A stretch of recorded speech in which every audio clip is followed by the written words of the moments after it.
Suso e David, benvidos a Referentes. Hola. Que tal? Que tal, Hola. como estades? Moi ben. A ver que pasa. A ver que pasa. Bueno, xa sabedes como vai isto. Ímonos falar un pouco, ímonos escoitar outro pouco, intentar darlle unha volta a unha vidiña e ver que nos sae de aquí. Conversar, que ao fin e ao cabo é do que se trata, de acordo? Moi ben. Xa fixtes a proba de antíxenos, está todo correcto, así estamos, desenmascarados e a pouca distancia, que xa botábamos de menos. 2 minutos para que vos maquillen e empezamos a falar, de acordo? Moi ben. Vale. Benvidos. Adiante.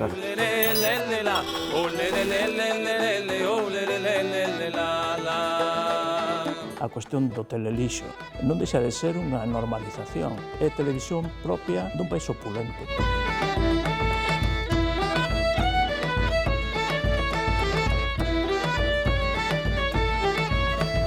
Todas as políticas e todas as forzas, as sinerxias van a favor do castellano. A nosa lingua é unha lingua sen Estado.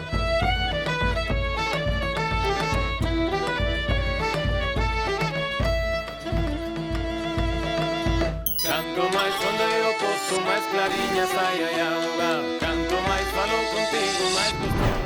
Podemos, vos parece, empezar tomando a remuda do que deixaron as preguntas que deixaron os anteriores referentes que tiñan unha curiosidade sobre vos, sen saber que erades vos, co cual non son preguntas doadas, son universais e que seguramente vos fagan pensar un pouquiño. Unha delas, propoño vos, a de Xosé Manuel Piñeiro, preguntou: Que é o máis valioso que sacrificarías na túa vida por conseguir eso que queres, aínda que che parezca un imposible? Empezo eu, se queres. Veña, Suso. David. Sí. A ver, eu esta pregunta diferenciaría se é un obxectivo, digamos, social, non? Ou pues, de utopía ou de proxecto de sociedade. Quero dicir, pódese pensar desde ese plano ou pódese pensar relacionando ese plano co persoal, non? Quero dicir, eu si penso que estaría disposto a sacrificar para que o meu fillo tuvese un futuro cunha sociedade pois, máis xusta, máis solidaria, pois seguro que estaría disposto a sacrificar todo, ou calquera cousa realmente fundamental, non sei, algo, bueno, todo prácticamente, non? E ás veces igual cando pensamos en abstracto dá un pouco máis de vertixe, de decir, bueno, a ver, vivimos aquí neste país, bueno, hai quen pasa penurias, pero tampouco vivimos como noutras zonas que realmente a vida cotía é moi penosa, non? Igual sí que te fai plantexar, bueno, estaría eu disposto a renunciar a certo benestar que teño. E igual se penso en abstracto, pois, facendo un exercicio de honestidade, pois teria que pensalo, non? Ahora, se vai incluído unha cuestión que me atinxe de forma moito máis persoal e aí está incluído pois, eso, o meu fillo, por exemplo, pois sí que penso que estaría máis disposto a sacrificar o que fose. Sí. é persoal e colectivo, porque se o teu fillo lle queda unha sociedade mellor, ao final tamén se fala do ben común, o teu sacrificio. E ti, Suso? Bueno, a pregunta é tremenda, se mira ben. Eu prefiro pensar en términos de vida personal, non tanto no de a sociedade ou eso, porque eso senón pode ser un debate moi falso, moi absurdo. En términos de vida personal, a pregunta pode ser entendida de outro modo, de decir, realmente, que cousas che importan tanto ou que cousas che importan máis? Entón, eu creo, honradamente, penso que estaría disposto mesmo a dar a vida, pero por qué? Pois por quen, máis ben? Polas persoas que quero, que dependen de min e que quero.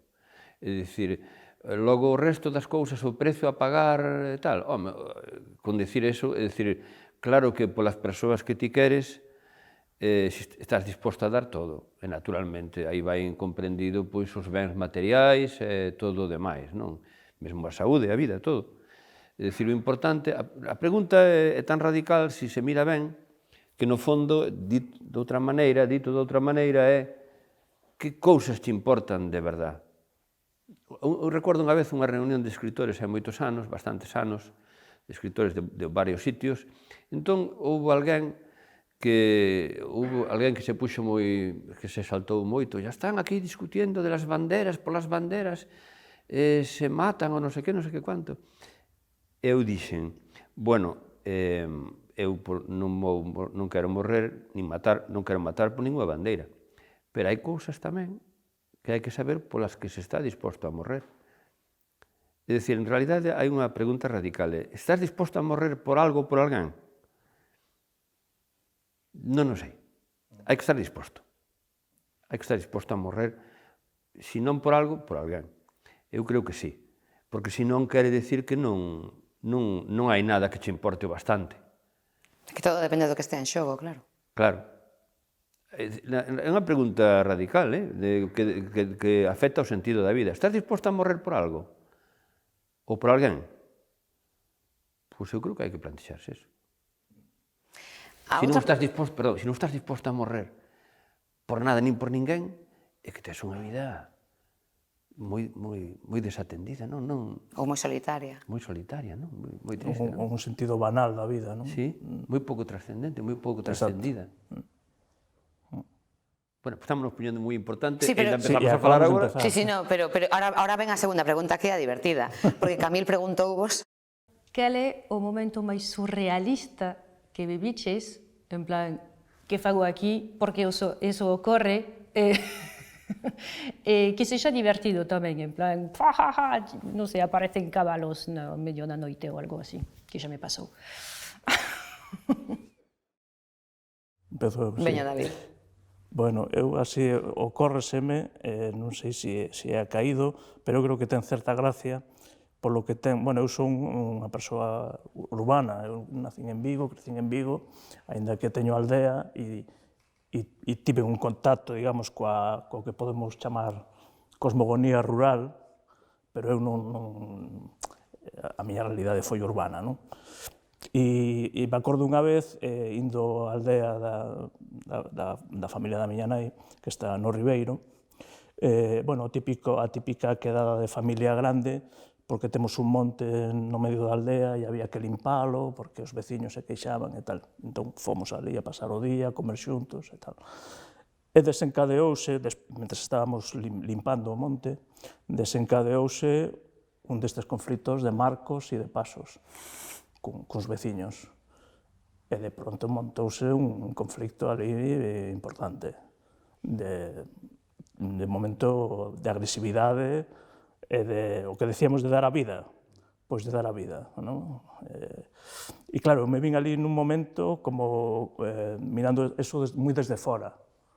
Claro, miraba o meu avó, a miña avoa, discutindo co outro paisano, porque aquí este paso, este era noso, tiñamos dereito, outro que non, e as veas ian engordándose, ia aumentando a tensión, e eu tamén fui entrando nesa tensión, ao final me vin envolto aí, dicindo, bueno, son un urbanita, pero ao final, cando te ves aquí nesto, bueno, creo que é unha cousa curiosa de ver cando ves da cidade, pero ao final te arrastra esa lógica. Sí, home, ou polos teus avós ou polos propios marcos, Sí, o caso que acabas dentro do posicionándote no conflito. Si ali acaba sendo unha cousa visceral, que dis, bueno, aquí alerta, porque aquí se vai a montar. E para ti, Suso? Pois, a ver, a min fixeron algunha vez un programa deses de obxectivo indiscreto ou de cámara indiscreta, non? Que son unhas cousas moi perturbadoras, porque se cho fan, realmente é como cando te estafan, sinteste estafado, crean unha ilusión, un mundo de ilusión falso, introducente, e logo de repente quitancho de debaixo, quedas chocado, non? Entón, eso resulta unha experiencia desagradable, creo que moi violenta, aínda que é moi divertido cando vemos que cando lle fan a outros, é moi divertido, todos rimos, pero se cho fan é moi violento. Pero cando era rapaz, un amigo, estou falando de neno, de cando cambiábamos cromos, coleccións de cromos, que era algo moi común, que ainda siga habendo, pois recordo de ir á casa dun compañeiro, á casa del, a cambiar os cromos. Entón, ele enseñoume, mostroume un portal, na rúa nova da miña cidade de Santiago. Entón, mostroume un portal, e o portal realmente era...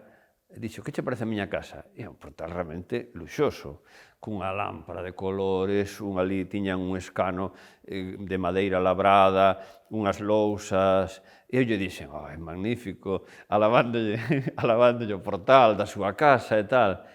e dixo, bueno, pois este non é o meu é o do lado. Entón levoume ao portal do lado, que era unha casa completamente, e deixoume completamente chocado. Claro, ao final tivenlle que alabar tamén o del, pero o teu está moi limpo tamén, está moi ben, moi decente, que lle había dicir. Pero fíxome gracia, sempre me recordei aquel rapaz, que retorcido foi, que xogada tan retorcida, pero moi simpático ao Sí, que ao mesmo final foi tempo. unha trampa para Unha ti. trampa absoluta, cabrito. Desa infancia urbanita en Vigo, David, que lembras que te puidese marcar deses primeiros momentos da vida, da situación laboral da túa familia, do entorno no que te movías, da escola na que estudaches, que chegase a conformarte como adulto que és hoxe? Sí, a ver, sí, aí a marcaxe desa experiencia foi clara, porque eu veño dunha familia de clase traballadora, meu pai é traballador de Citroën, vivíamos na zona de Lavadores, Calvario, que é un barrio traballador de Vigo. Fun á escola de XB a un colexio, era un colexio concertado, pero un colexio moi pobre. Con dicirche que non tiñamos non había instalacións, campo de fútbol sala, non había nada desto, había un campo que era dun médico de Herba, que chamaban o campo do Faneco, agora fixeron edificios nel, e xogábamos ali, ximnasia, todo eso facíamos ali. Entón, si, esa experiencia marca unha cousa que bueno, adoito contar así con amizades e tal, dese mundo da escola, non? Que recordo moi ben. Tiñamos un equipo de fútbol sala no colexio. Era tan cutre o cole a este nivel que non tiñamos equipaxe para xogar. Entón, claro, ibas a xogar con outros equipos de Vigo, os maristas, os salesianos, e cando chegabas ali tiñan unhas instalacións estupendas, uns equipaxes todo mallado e tal, e nos íbamos ali cos nosos shorts, cada un como podía, e había unhas cantas camisetas do cole. E cando había 5 xogando, e quen salía se quitaba a camiseta e yo deixaba o que entraba. Entón, este era, claro, eso te configura, Cando ibas a xogar cos maristas e mirabas todo aquilo, e comparabas co teu colexio e días, ostras, aquí hai diferencias moi grandes. Se ti naciches no ano 75, iso xa pasaría con unha transición aínda non superada, pero bueno, polo menos en democracia. Nese momento ti, Suso, xa eras un posadolescente casi adulto. De que infancia proviñas ti para formarte nese momento tan importante? Pois eu nací no barrio de Sar, que era un barrio de clase traballadora, pero, bueno, a miña familia realmente logo elabora unha no curso da vida, sobre todo os escritores elaboramos moito a nosa vida, damoslle moitas voltas, é parte do noso traballo. Eu dome conta que son fillo de inmigrantes, no sentido de que o meu pai veu dunha vila, dunha aldea da parte de Zamora, da comarca de Sallago, e a miña nai veu dunha aldea do concello de Lousame, cerca de Noia. De modo que eles dous viñeron a Santiago, á cidade, e eu son un fillo, polo tanto, de inmigrantes polos dous lados tamén, non? E iso está aí. É dicir, son nacido na cidade, é toda a miña historia a Santiago, pero ao mesmo tempo non teño para atrás unha ascendencia da cidade, non?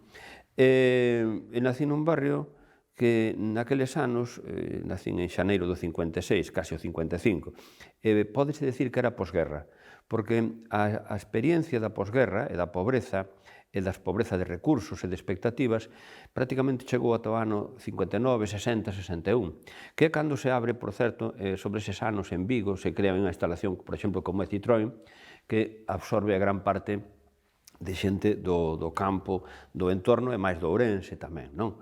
É dicir, o despegue da vida urbana, da vida industrial e tamén económico nas nosas casas empezou alrededor do ano 60, 60 e poucos. Entón, claro, a miña infancia recórdoa nun mundo de... Vexo algunha foto de cando éramos pequenos, un mundo moito de posguerra, casi. Pero logo, a partir de aí, xa cambia a vida, a partir dos anos 60, cambia a vida, empeza a moverse todo. Eu recordo, por exemplo, xa o calendario de Pirelli, un calendario, empeza a haber cousas, chaveiros, é dicir, obxetos. E que antes prácticamente non había cousas, non había obxetos industriais. Entón, de repente, empeza a moverse todo, e cambia moito. E claro, a miña vida foi marcada por unha cidade que unha cidade sempre ten moitos estímulos, tiña familia na aldea, e esa foi unha experiencia moi rica, moi importante para min, por contraste, moi importante, sensorial mesmo, moitas cousas, pero a min condicionoume efectivamente a vida urbana. E en Santiago, ao redor do mundo da universidade, había un tipo de estímulos únicos, que non había noutras cidades. Había o estímulo dunha xuventude con inquietudes relacionadas coa cultura, coa linguaxe, coas ideas, coas linguaxes. A min educoume un mundo realmente privilexiado. Fui un privilexiado nese sentido, sendo dunha familia que tivo que traballar para sacarse adiante. Eu traballei desde moi novo, desde os 14 anos, estudiaba e traballaba, pero ao mesmo tempo que había sacrificio, pero había unha vida rodeada dunha cidade que me deu moitísimo. Fabricoume, Santiago creoume a min. A tolerancia. É verdade que é unha palabra semánticamente atribuída con elementos positivos, a tolerancia da diversidade sexual, a rexeitar mensaxes machistas, cada vez é verdade que evolucionamos máis cara a iso, pero sobre ese certo adormecemento da sociedade, da ignorancia da que falaba Suso, tamén nos estamos facendo tolerantes a estímulos que hai uns anos serían completamente inadmisibles, é dicir, discursos políticos que hai non moito tempo rexeitaríamos de raíz e de repente ou están amparados na liberdade de crenza, liberdade ideolóxica, liberdade de expresión. Estamos evolucionando cara a facernos impermeables a cousas que noutro momento serían indignantes. Sí, eu creo que eso é un pouco a trampa de certa moral, vamos a chamarla liberal, certa forma de entender o liberalismo, que podes discutir todo o que queiras que teña que ver eso, coa identidade, con cuestións culturais, mentres non me toques o núcleo de como se reparte a propiedade e como se reparte a riqueza. Mentres non entres aí, debate o que che dé a gana. E claro, ata agora, curiosamente tamén coincidente con un período longo máis ou menos de certa bonanza económica, ou polo menos non de crise sistémica como a que vivimos, ese liberalismo tivo un tintes, con todo o proceso da globalización, progresista, de valores máis ou menos progresistas, ilustrados, de universalismo, respeto ao mundo, a loita das mulleres, a cuestión do racismo. Pero claro, cando chegan as vacas flacas, esa mesma tolerancia se convirte tamén en que o que vamos debatir agora son cuestións de si o señor que está, o marroquí que traballa en Almería debaixo dos plásticos é un cidadán como a min, que soi español de pura cepa, ou non, ou si a cuestión do maltrato das mulleres, pero e el maltrato a los hombres, este tipo de cousas que parecen totalmente surrealistas, pero que despois se encaixan perfectamente na idea esta da tolerancia, porque efectivamente a tolerancia e o discurso da liberdade, a liberdade, que ahora está aquí esta muller Ayuso en Madrid facendo bandeira. Por outra parte, aquí fomos pioneiros nesta cuestión, aquí en Galicia, con este debate sobre a liberdade individual, que é a liberdade do señor a poder facer o que queira, non a liberdade do servo, claro, o servo é dependente. Entón, eu creo que ese é un problema que ten que ver coa esta ideoloxía liberal que foi a que triunfou, como mínimo, desde 1979, E agora estamos vendo a outra cara desa ideoloxía liberal, que recorda moito ao liberalismo do século XIX, que era o liberalismo de élites. Eu o que vexo é que os discursos máis reaccionarios avanzan, porque, a ver, hai unha cousa esencial para os que vivimos na Galiza, somos galegos, galegas, pois é unha cousa esencial. Desapareceu completamente o marco de pensamento galego, de darnos conta dos nosos problemas desde aquí. É dicir, o que está habendo, o proceso de concentración económico, toda a banca, todos os poderes, todas as televisións, todos os partidos en Madrid, é dicir, o que está habendo unha nova vaga, unha nova oleada de xente nova que ten que emigrar. E emigra moita para Madrid. É dicir, xente que se formou aquí, porque ademais xa non son só agora, como eran antes, persoas con baixa cualificación que van traballar na construcción ou na hostelería. Non, agora marchan os universitarios, porque Madrid chupa todas as oportunidades de traballo, de crear vida, e ao final a xente marcha para fora, para todas partes do mundo, pero moito para Madrid.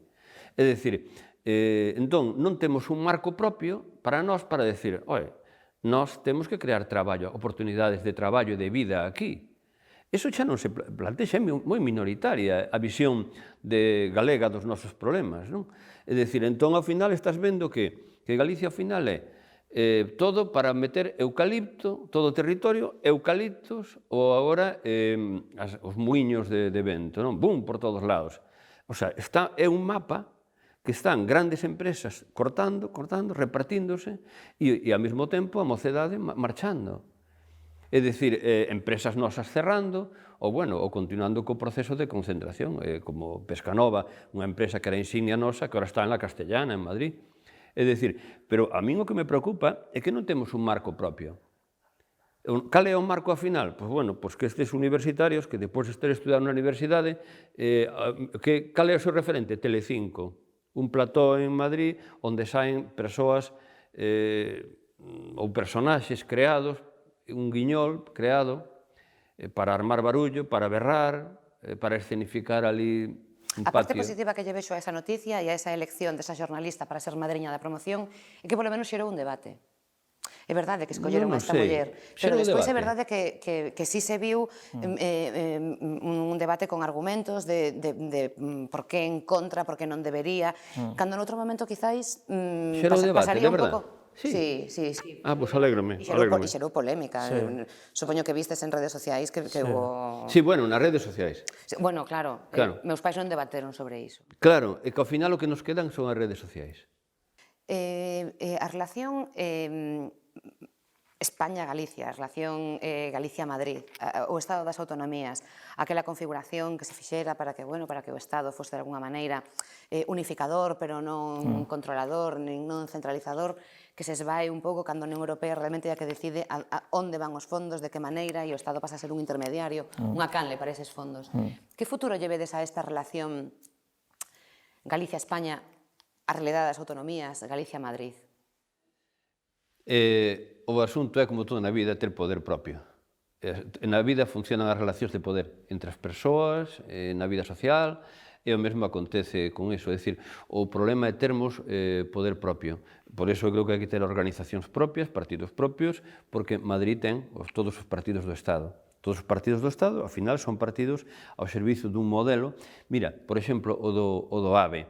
Hai pouco lía unha noticia que ilustra perfectamente como se construen as grandes infraestructuras tanto de comunicación, os canales de televisión, como os xornais, como os partidos políticos, como as infraestructuras mesmo de desplazamento. O sistema radial, todo vai a Madrid, todo é no centro, todo para Madrid. Ben, pois o AVE Madrid a Segovia, a consecuencia que tivo é comunica mellor Segovia con Madrid para que en Segovia a xente poda vivir mellor e facer as súas vidas e crear traballo ali, non. A consecuencia do AVE a Segovia é que Segovia perde poboación. É dicir, a xente marcha para Madrid máis rápido. Entón, digo, en cambio, en Galicia, por exemplo, temos un problema de desarticulación das nosas cidades e das nosas comarcas. Entón, non temos o ferrocarril, a xente de Lugo di, queremos un ferrocarril que nos conecte. Non hai. Pois, efectivamente, non hai ferrocarril, hai infraestructuras que non están acabadas, non hai transporte público, cando hai unha autoestrada é de pago, ademais un pago altísimo, ademais, ainda por riba. Entón, con que nos encontramos? Con que nos van vender para Madrid, el AVE a Madrid. Oye, hai anos que non vou a Madrid. Hai anos que non vou a Madrid. E, afortunadamente, por agora non teño ningún fillo ali, nin filla ali, nin nada. Entón, canta xente realmente precisa ir a Madrid, ir e vir todos os días, ou eso? Xustifica todos os millóns que se lle están dando ás empresas de Florentino Pérez e da banca, as empresas que están construindo o AVE, xustifica todo ese diñeiro que se mete aí, é diñeiro europeo. Pero quen decide, o diñeiro que chega de Europa para o Estado español, quen o decide é Madrid. É dicir, é Madrid quen lle asigna o en que van ir as grandes partidas do diñeiro europeo. É dicir, son os partidos que gobernan ali. Entón, se non temos un marco propio, se non temos poder político propio, o Estado das autonomías vale para ter uns poucos políticos en cada lugar que actúan como axentes locales das políticas, das mensaxes, das consignas que chegan de Madrid. É dicir, a min de que me sirve ter aquí un político aquí se o que fai é non defende os nosos intereses propios, se non axuda aquí as empresas daqui, ao traballo daqui, se non fai política para aquí e non defende a nosa cultura, a nosa lingua, se o que fai é defender as posturas que lle interesan á oligarquía madrileña da corte. Entón, o Estado das Autonomías é unha infraestructura, depende como se utilice. É dicir, os vascos e os cataláns sempre aproveitaron bastante millor que nós, porque tiñan partidos propios que xestionaban a súa autonomía. Tiña límites a autonomía? Tenos, pero sacáronlle máis partido. Nós, así está, sigue marchando a xente nova. Seguimos exportando carne. Somos exportadores de persoas como se fose gando. O que pasa que agora son persoas cualificadas. Damoslle estudios aquí, a nosa universidade dá estudios, formámolas e, ala, vía, para fora, que aquí non hai vida que facer. A min é que é unha cousa que non entendo. E, ademais, non entendo que os vellos non actúen coa suficiente xenerosidade para comprender que, cando votan, teñen que defender aos novos. Porque os novos marchan fora e non van votar, non van defender os seus intereses. Os vellos tiñan que votar, o deber moral de votar, no nome dos novos. Porque, é dicir, a vida dos vellos está asegurada, a nosa vida está asegurada. Ora, temos que mirar polos fillos e polos netos. Eso que estás dicindo me parece que é importante a cuestión da fenda xeracional. Por un lado, creo que isto ten como dúas caras, a cuestión dos novos e os vellos. Creo que, por un lado, vamos a chamar os vellos, as xeracións, sí, os vellos, vamos para forrar. Digamos, a xente que viviu o momento posterior á morte de Franco, esta certa mellora das condicións de vida, acceso a un traballo mellor, con mellores soldos, que puido acceder a cotizar a Seguridade Social e que agora ten unha pensión decente e tal.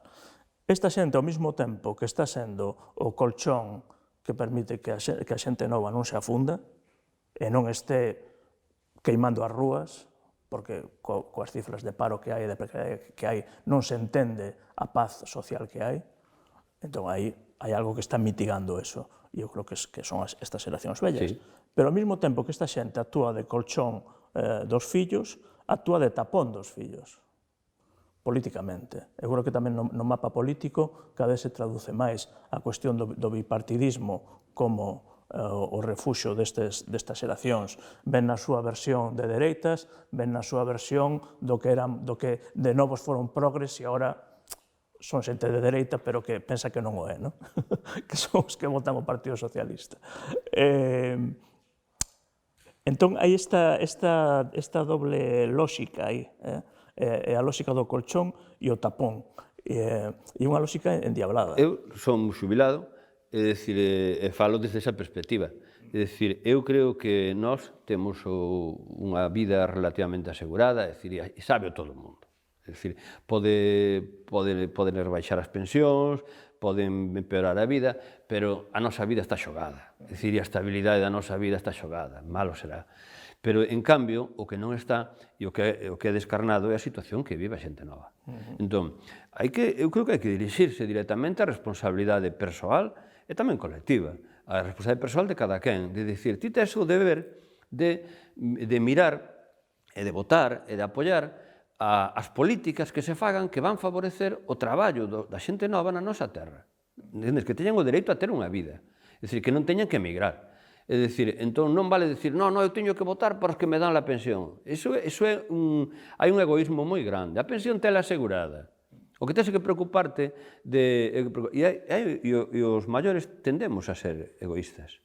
Iso é unha tendencia que na vellez vais acumulando cos anos. É dicir, o medo.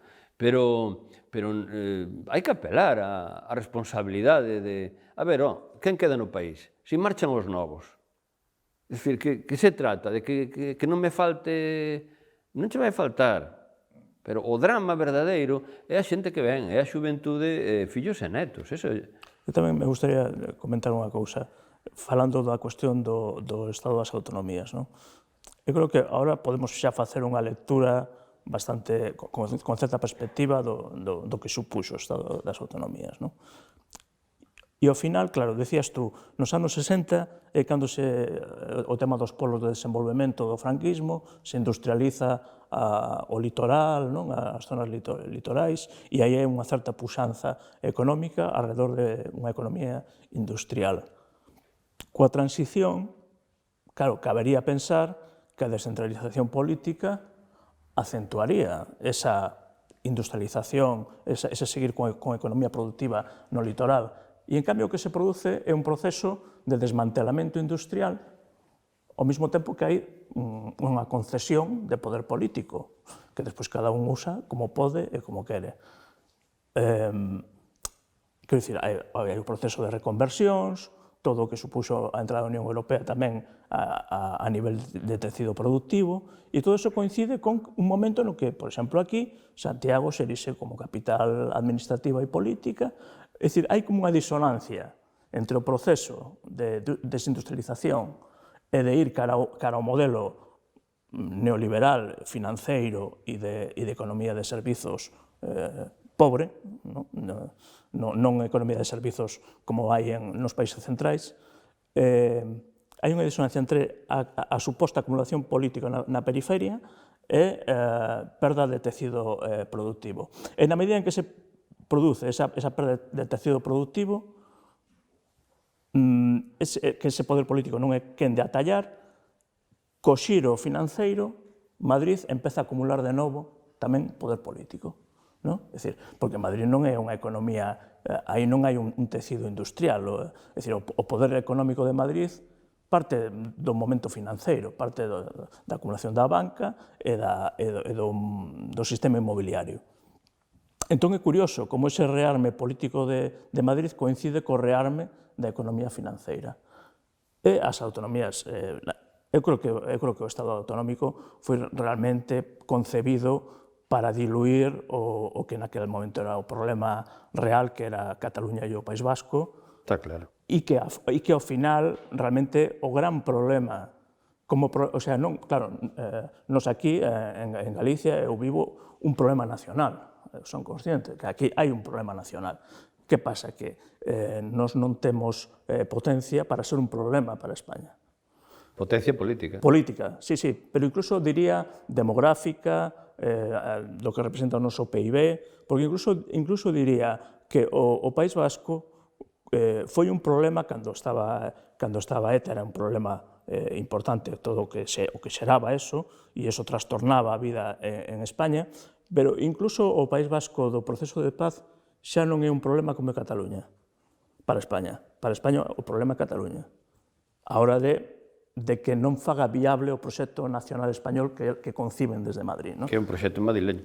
Exactamente, pero Cataluña é quen ten potencia. E ten potencia non só porque ten conciencia política, resiste, sino porque ten potencia de poboación, é o 20% do PIB, e, bueno, é un territorio importante. Entón, eu creo que realmente o Estado das Autonomías foi eso, e todas as autonomías que se fixeron en sitios onde non había demanda, é que chegaron a facer autonomías en provincias que decían non queremos ter autonomías. Sí, tendes que ter, porque houve que facer café para todos, e hai que beber café todos. É dicir, foi obligado. E aí enlazo co que dicía antes, non?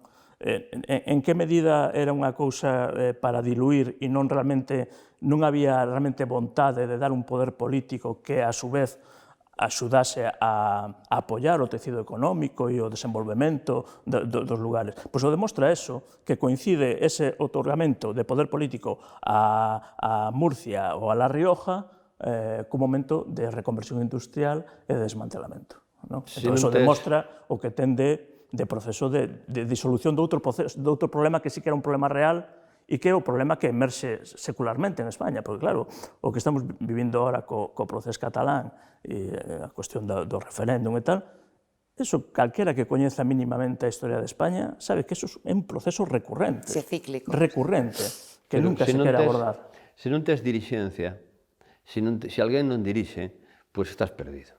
Entón, o problema de Galicia foi a dirixencia. Eu estaba precisamente, últimamente, a conta dun libro meu último, pois estaba pensando, constatando como o que aconteceu no 36 para nós foi a destrucción da dirixencia. Había un proxecto galego, que encarnaba moi ben o Partido Galeguista, e a eso respondía o Estatuto da Autonomía, que era, vamos intentar gobernar nós o que podamos, a economía, as finanzas. Había un proxecto para, decir, crear unha industria a partir do campo. Tiñan un proxecto. O proxecto político do Partido Galeguista e o Estatuto de Autonomía era porque era todo un proxecto de país, de facer viable Galicia. Eso foi destruído, liquidado, conscientemente no 36. E quedou reducido, incluso na imaginación nosa, pero incluso tamén vivencialmente, porque mataron a moitas persoas, outros escaparon, outros estiveron presos, e acabouse. E Galicia quedou reducida a un país de un campesiñado sin que non era viable, nunha economía que non era viable, expoliada, e ao final veña a emigrar para Argentina primeiro, logo veña a emigrar para Europa despois, para Alemania, Suiza, Holanda, Francia, despois, entón quedou absolutamente un país sin dirección. E eu recordo, e nunca o olvidarei, e gustaríame ter esas imaxes, cando se anunciou a entrada na Unión Europea, que foi moi celebrada, ai, que bien negociaron e tal. Eu recordo algo que me parece un momento da gran humillación e do gran desprecio e que resume moi ben como foi tratado Galicia. E é cando empezaron a decir, la entrada da Unión Europea va a suponer para Euskadi tal, para Cataluña tal, para Castilla-La Mancha tal, para Andalucía tal, para Valencia los cítricos, para non sei que le beneficiará tal. E para Galicia, foi o último, e dixeron, les beneficiará para poder circular libremente. É dicir, para poder emigrar.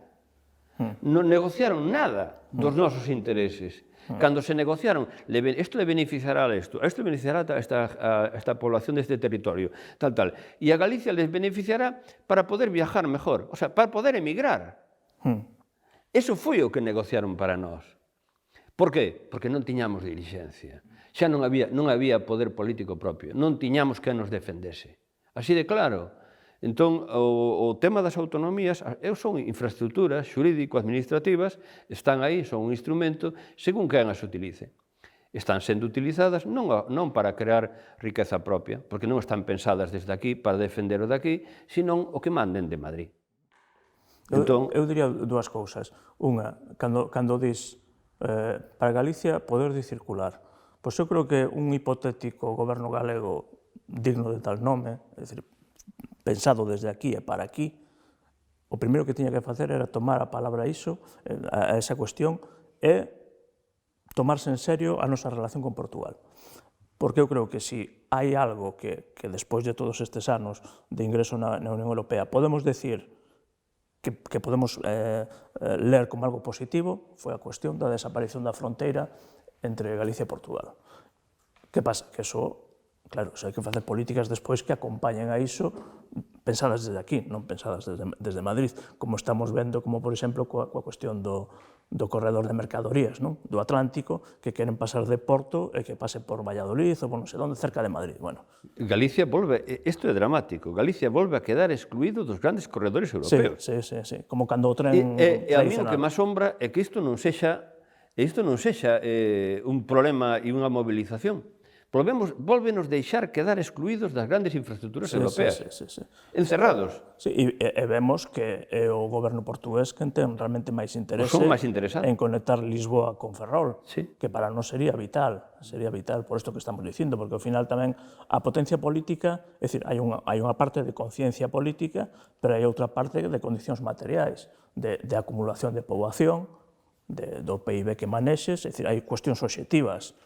Tú podes ser un país con unha conciencia extraordinaria, pero se eres minúsculo, a túa potencia política é a que... Eu, cando falo de potencia política de Galicia, me refiro a isto.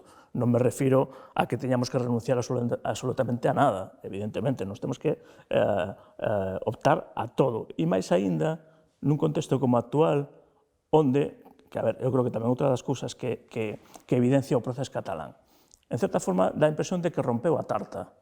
non? É dicir, a tarta do que era o reparto, máis ou menos, os equilibrios de poder e de reparto de riqueza entre as élites das distintas zonas do Estado, quebrou. Quebrou tamén polo proceso de acumulación do capital financeiro e a conversión de Madrid nesta megaurbe, no, que quere ser a megaurbe financeira do sur europeo, é o que aspira. No? E aí hai que entender tamén o proceso catalán.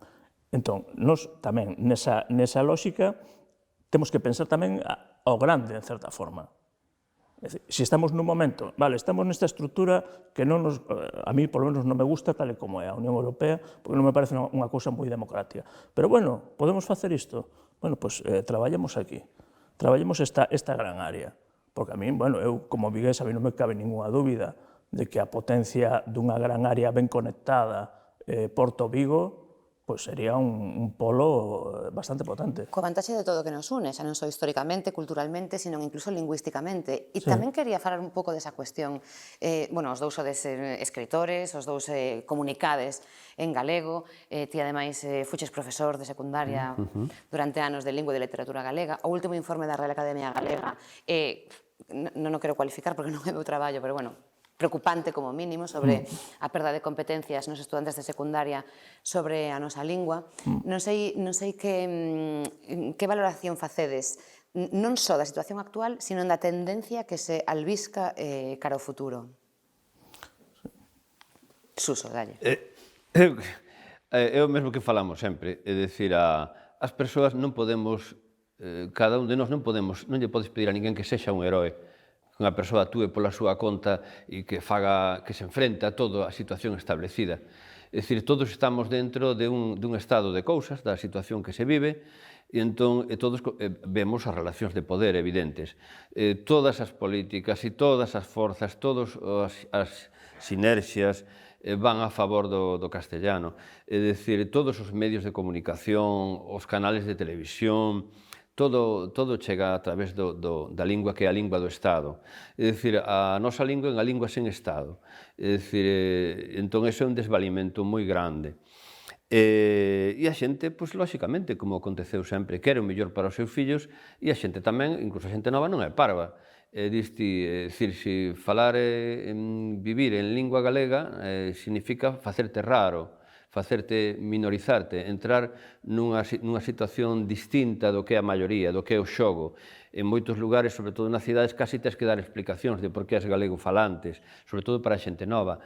Entón, por que te vas buscar máis problemas dos que xa tes? É dicir, lóxicamente, é dicir, as relacións de poder son tales que para ser galego falante supón crearte problemas engadidos, sumarte problemas aos que xa teñas.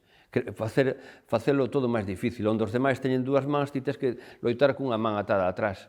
É dicir, estas son as relacións de poder. Entón, a situación da lingua ten relación con todos os nosos problemas, é dicir, unha falta de dirección nacional galega, unha falta de termos poder político propio, de ter unha dirección propia e que diga, entre outras cousas, eso, é dicir, termos unha lingua propia non é un problema. Termos unha lingua propia para un país e crear riqueza. E crear riqueza. E os demais, ademais, que nos teñen que tratar e responder. E se queres traballar aquí, tens que contratar a xente de aquí que vai traducir as cousas do teu produto, pois se o queres vender aquí. É dicir, ter unha lingua propia, ter un Estado propio, ter unha lingua propia e crear riqueza. Iso sabe moi ben. Madrid vive do Estado. É a súa riqueza. Por eso os cataláns queren ter un Estado, porque din, é un chollo ter un Estado propio. Porque os demais, cando invirten aquí e queren instalarse aquí, veñen á capital. É dicir, nós o que necesitamos é precisamente a garantía dun Estado propio. Ou ben un Estado só noso, ou ben que o Estado existente nos protexa como comunidade nacional, como nación. Entón, dentro deso estaría a lingua. Se protexes a industria, protexes o campo, protexes a agricultura, protexes todas as riquezas, o medio natural, protexes a poboación e protexes a nosa cultura e a nosa lingua. E vai todo unido. O abandono, o destrozo, o descoido do campo, os destragos todos, a perda, a cierre de empresas, todo o que a poboación, a xente nova marche, todo iso vai unido, perdemos todo, tamén a lingua. Entón, cal é a tendencia? Ou acumulamos poder político propio ou perderemos todo. Seremos un país efectivamente avellentado, como nos queren facer creer, que non pode existir por si mesmo, é dicir, como se non tivésemos riquezas nosas.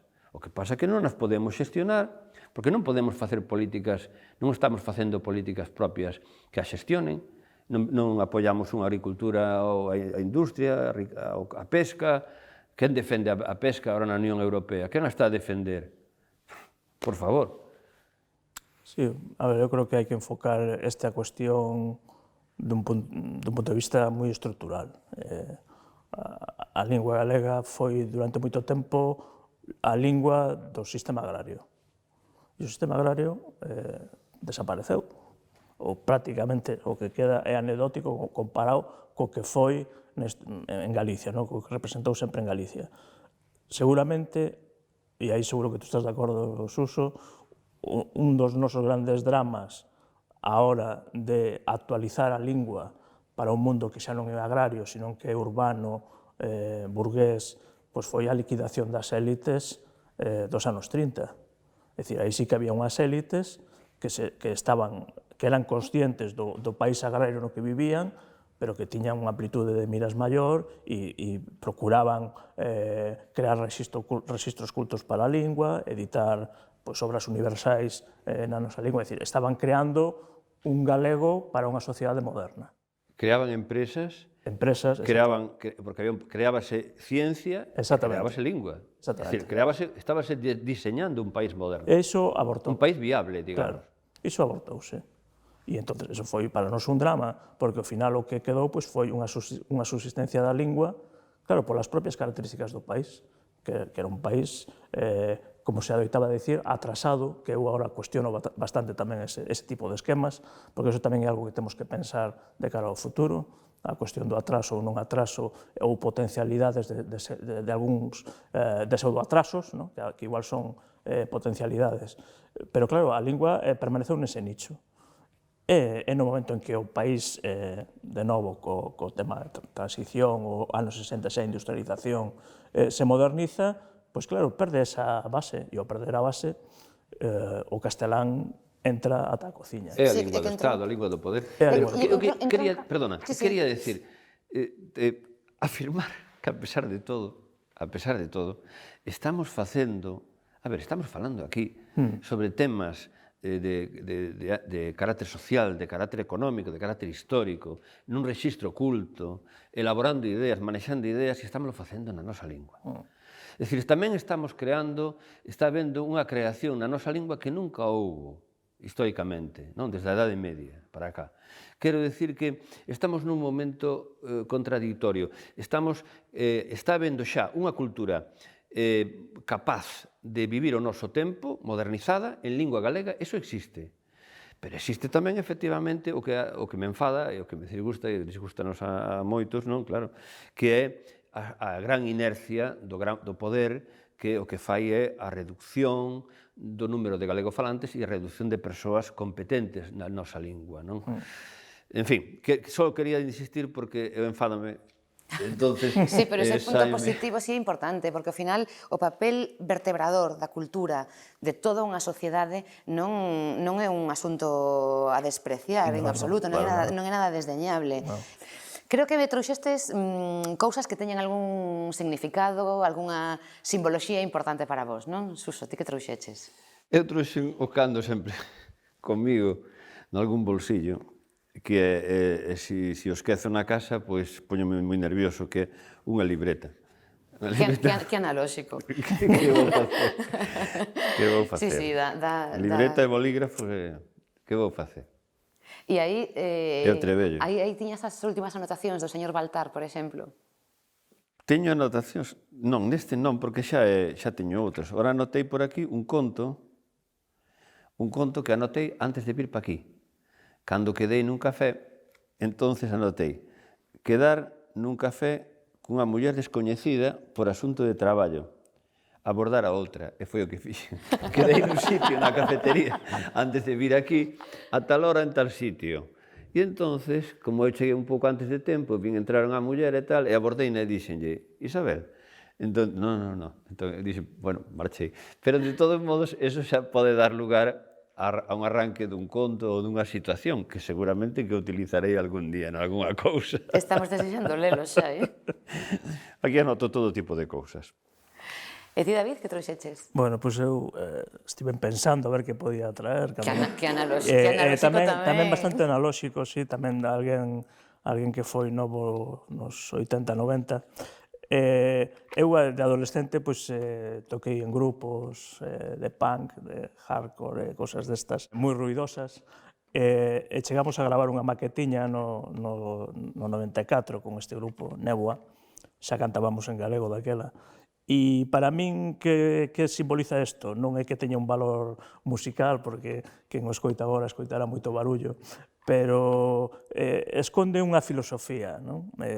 Nos movíamos moi nas marxes, todo era moi subterráneo, cunha certa ética de como había que editar as cousas, de como había que vendelas, onde había que vendelas, onde non había que vendelas, unha filosofía de facelo ti mesmo, todo como moi anticomercial, non? E aínda que agora, pois xa, conforme vai envellecendo, vai tamén desfacéndose de moitos maximalismos, hai un núcleo aí que eu creo que permanece en min e permanece na miña maneira de ver o mundo, e incluso permanece pois en cousas como que algo que a mí me preocupa ahora bastante, non? Que é reflexionar sobre a capacidade que ten o pobo agora para conservar certa autonomía moral, non? É dicir, a impresión de que as masas están cada vez máis formateadas desde poderes exteriores, non? Entón me gusta un pouco reivindicar esta idea de podemos facer nós as nosas cousas, a nosa historia, e tamén crear os nosos propios valores, que non nos tiñan que dicir desde arriba cal é o noso sentido do ben e do mal. Podemos crearlo nós desde abaixo, non? E, bueno, un pouco para simbolizar eso. Que ben, nin que é o que importa ou o que non importa. Claro. Polo que non debes preocuparte. Non sei se tendes algunha curiosidade que vos queda entre vos.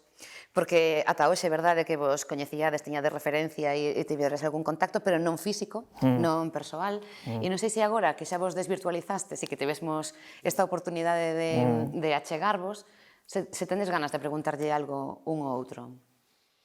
Eu o que vexo teño conciencia de xeración, de época, entón doume conta que é dunha xeración bastante posterior a min, e sei unha cousa que experiencia e que vin, é que como vivimos sempre xeracionalmente, e pensamos en términos de xente do noso tempo, da túa xeración, entón teño distancia con el de xeración, teño conciencia deso, pero... Home, non se me ocorren cosas que preguntar. Non sei. Iso é que deixaches todo moi claro. Bueno.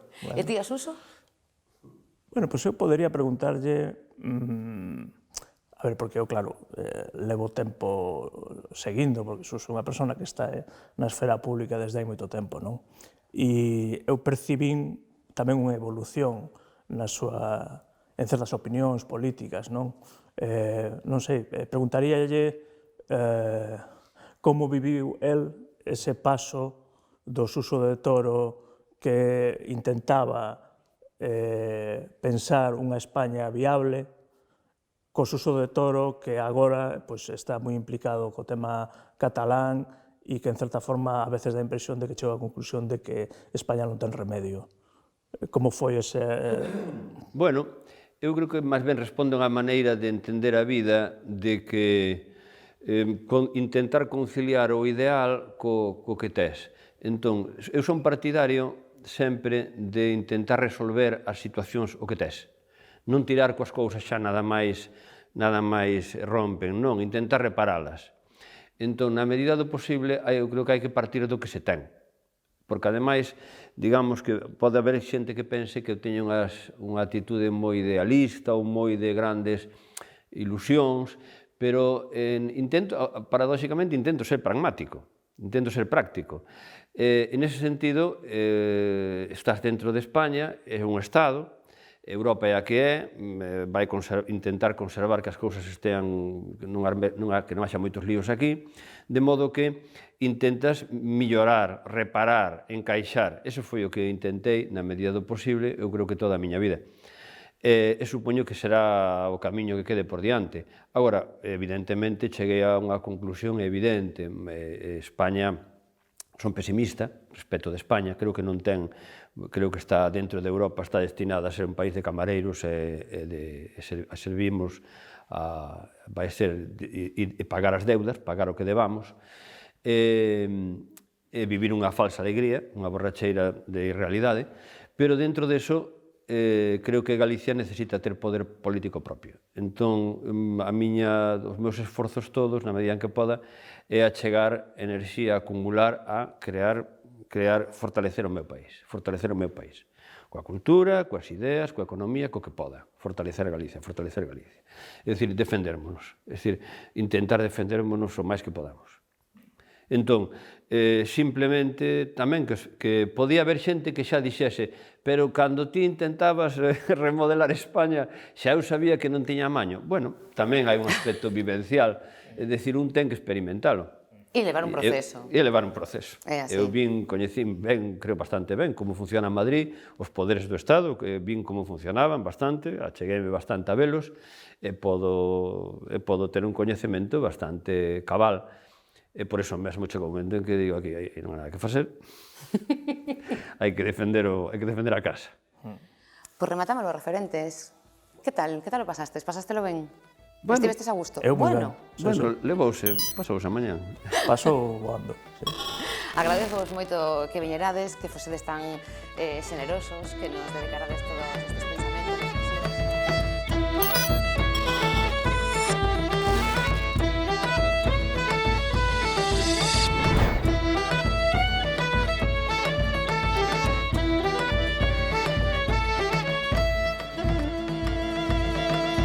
Canto máis fondo o pozo, máis clariña sai a auga. Canto máis falo contigo, máis gosto das tuas palabras. Olerelelelelele, olerelelelelá, olerelelelelele, olerelelelelá. Na uguiña da fonte clara nada cobra bebo peixe. Ámame con lealdad, non temas a que eu te deixe.